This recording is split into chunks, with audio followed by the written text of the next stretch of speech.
আসসালামু আলাইকুম সবাইকে। কেমন আছেন সবাই?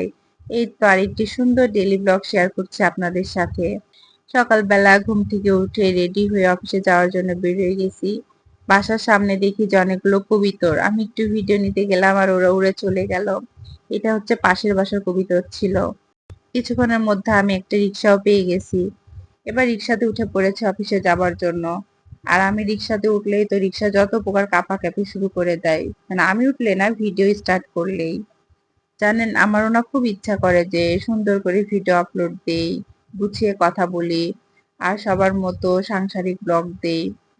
কিন্তু সবকিছু থাকা সত্ত্বেও পরিস্থিতির জন্য আমি সেভাবে ভিডিও দিতে পারছি না।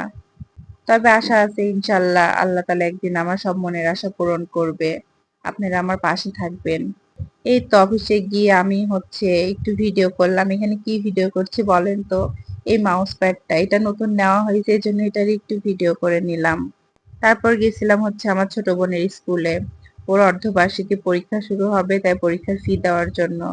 আব্বুই যায় বরাবর, কিন্তু আজকে আব্বু একটু ব্যস্ত ছিল, সেজন্য আমি গিয়েছিলাম। আর আসার পর এত বেশি ক্ষুধা লেগে গেছিল, এই ডিম প্যাটিসটা আনাইলাম আমার কলিগকে দিয়ে।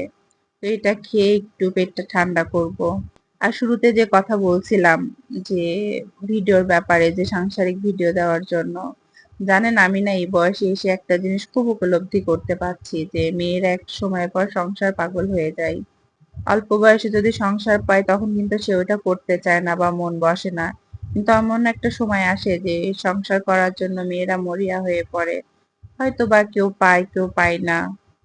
তবে আমাদের থেকে আল্লাহ তাআলা উত্তম পরিকল্পনাকারী। তিনি আমাদের জন্য হয়তোবা ভালো কিছুই রেখেছে।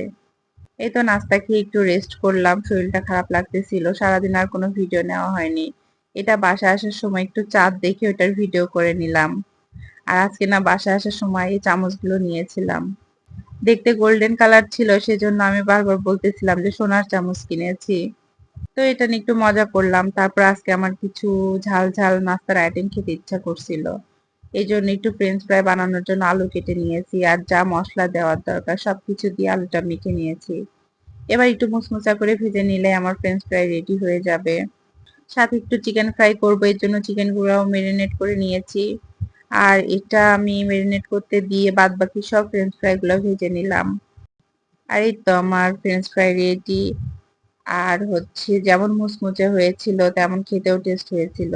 এটা আবার ডাইনিং এ রেখে আমি চিকেন ফ্রাই গুলো ভেজে নিব। চিকেন গুলো ভাজার আগে কিছুটা পরিমাণ আটা দিয়ে নিয়েছিলাম, যেন একটু মুচমুচা হয়, বেশি ক্রিস্পি হয়। কিছুক্ষণের মধ্যে আমার সব চিকেন গুলো ভেজে নেওয়া হয়ে গেছে।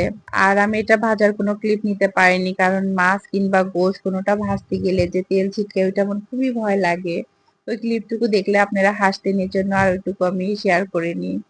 এখন আমি এখানে একটু আম্মু রুমে নিয়ে যেয়ে সুন্দর করে গুছিয়ে দিলাম, কারণ যে কোনো খাবারই গুছিয়ে খেলে মনে হয় সেটার স্বাদ একদম দ্বিগুণ বেড়ে যায়। এই তো এখন সবাই মিলে নাস্তা খাবো। সবাইকে আমি দিয়ে এবার আমারটাও ভাগ করে নিয়েছি। এই তো আজকের ভিডিওটি এ পর্যন্তই। সবাই ভালো থাকবেন, দেখা হবে নতুন কোনো ভিডিওতে। আল্লাহ হাফেজ।